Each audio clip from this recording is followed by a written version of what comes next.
Good to see you, Congressman. Good afternoon. Good afternoon.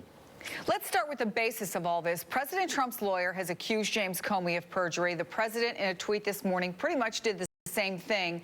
Do you believe James Comey perjured himself? I don't know. I wasn't in the conversation. Keep in mind that I'm a former prosecutor in Tuscaloosa, Alabama, and district attorney in Madison County. And to make that kind of charge against somebody, I've got to have compelling evidence as to who was telling the truth and who was not.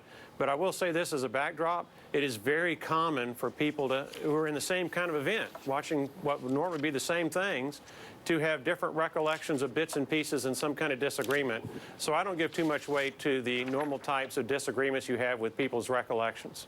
So do you think this is pure politics? Did the president and his lawyer jump the gun? I'm not in a position to express a judgment on the motivations of the president or the president's attorneys. I'm not going to say that they jumped the gun or didn't jump the gun. I will say that I very much appreciated James Comey giving his testimony, and particularly the parts of major substance from a legal perspective that cleared President Trump of any involvement with this alleged Russian collusion on the one hand, and which also confirmed that, at least as of now, there is no evidence whatsoever that President Trump has obstructed justice, which seems to be what the Democratic Party leadership is lashing out on.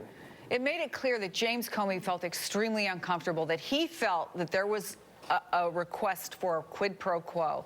You lay off of this investigation, you leave my friend alone, and you can keep your job. That's what I heard. Did you hear something different?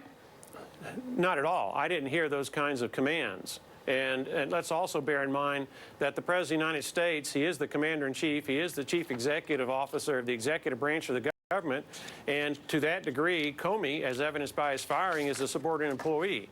So the President of the United States, as a superior employee, has the right to ask these kind of questions, to bring up these kind of subjects. That's one thing.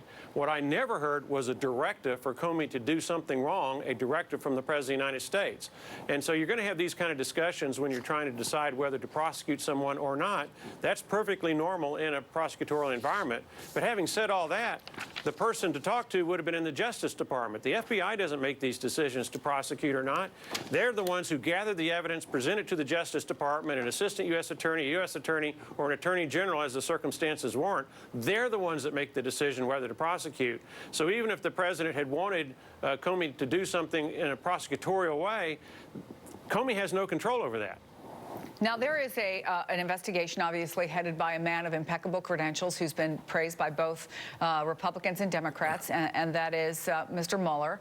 President Trump has suggested there are tapes of his conversation with Comey. Do you believe they exist? And if they do you think that Special Counsel Mueller has them already, and that will help answer some of these questions? I have no idea if tapes exist or not. At this point in time, I have not heard anything either from President Trump or from James Comey that suggests that there was any criminal conduct that occurred during these conversations with ex-FBI Director Comey and President Trump.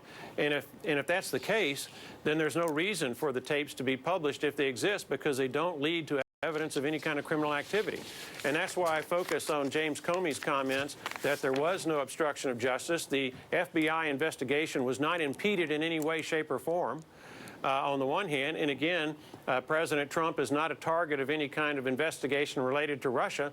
So what's the materiality of either James Comey's comments or President Trump's comments in a legal setting? Now, in a political setting, that's a different arena. And there are lots of folks who want to make hay with this kind of conversation between the former FBI director and President Trump. But that's an entirely different setting, the political arena versus the legal arena. But I heard nothing that suggests there was any impropriety of a legal constitution in that meeting between Comey and Trump. Republican Congressman Mo Brooks of Alabama, thank you. Thank you. Meantime,